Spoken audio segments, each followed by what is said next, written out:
별이 빛나는 밤에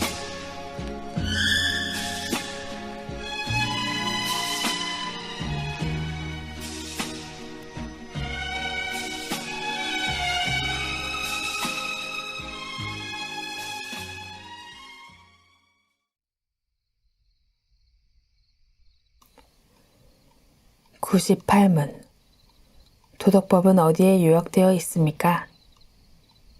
답. 도덕법은 시내산에서 하나님의 음성으로 전해진 십계명에 요약되어 있습니다.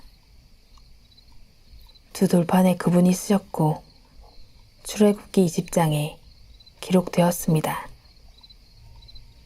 첫 4계명은 하나님에 대한 우리의 의무를, 나머지 6계명은 사람에 대한 의무를 담았습니다. 해설입니다. 시민법 또는 재판법에는 어떤 내용들이 있는지 살펴보고자 합니다.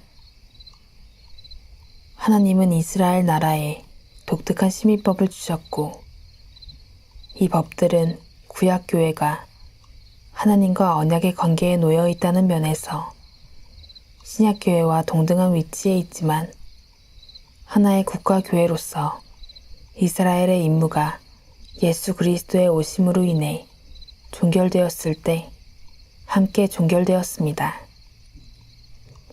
대표적인 사례 몇 가지만 살펴보겠습니다.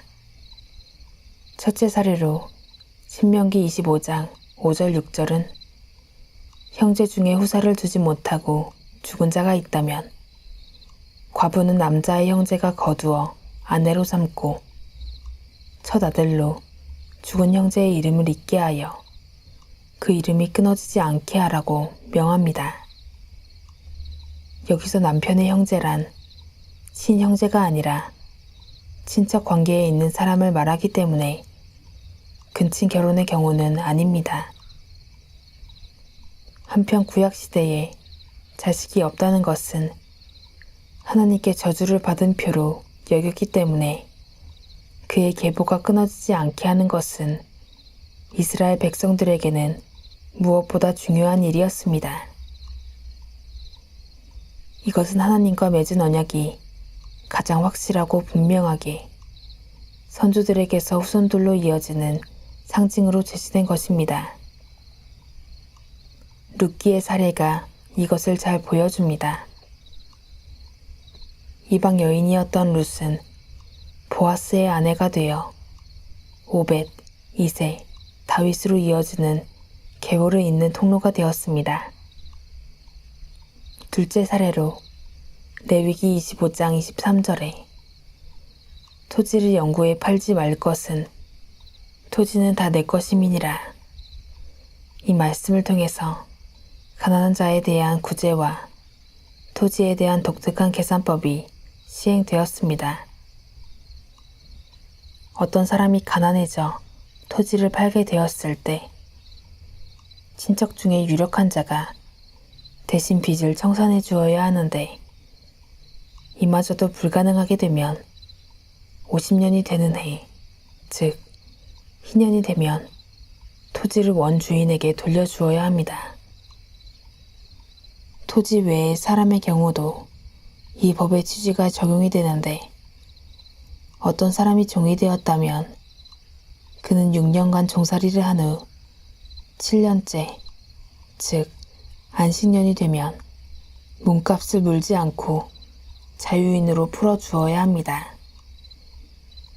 그리고 토지와 관련해서 모든 경작자들은 6년 동안 파종하여 소산을 거두고 7년이 되는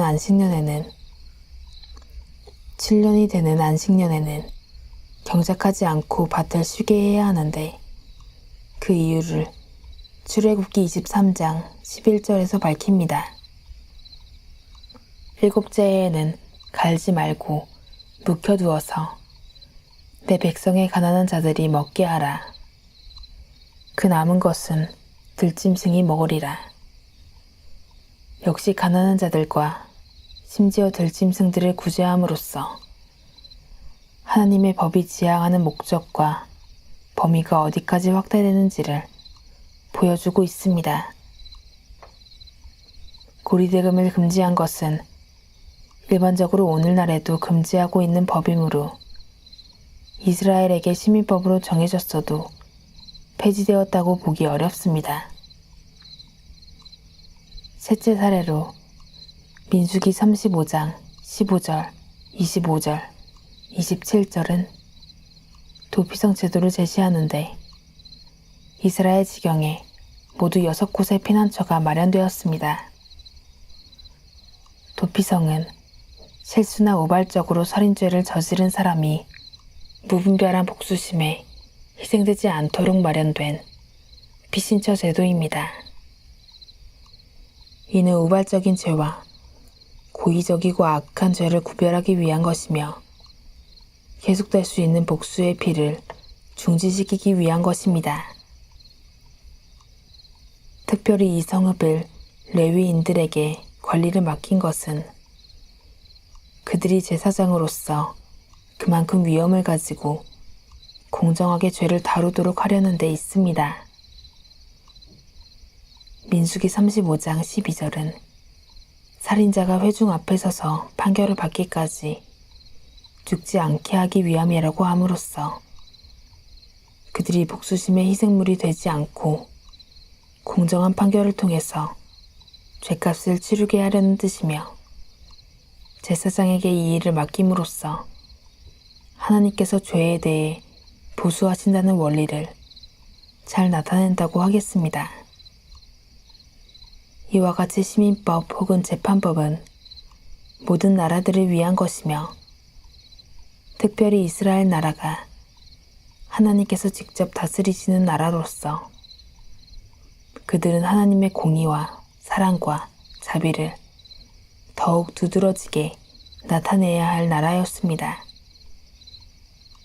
그러한 목적은 더욱 특별한 수단과 방법을 통해서 강조될 필요가 있었으며 그리스도를 통해서 이루어질 완전한 통치를 예비하는 전조의 성격도 포함되어야 했으므로 어떤 경우에는 보편성을, 어떤 경우에는 독특성이 더 드러나는 법으로 표현되었습니다. 이제 다음은 의식법에 관한 내용을 다루게 됩니다.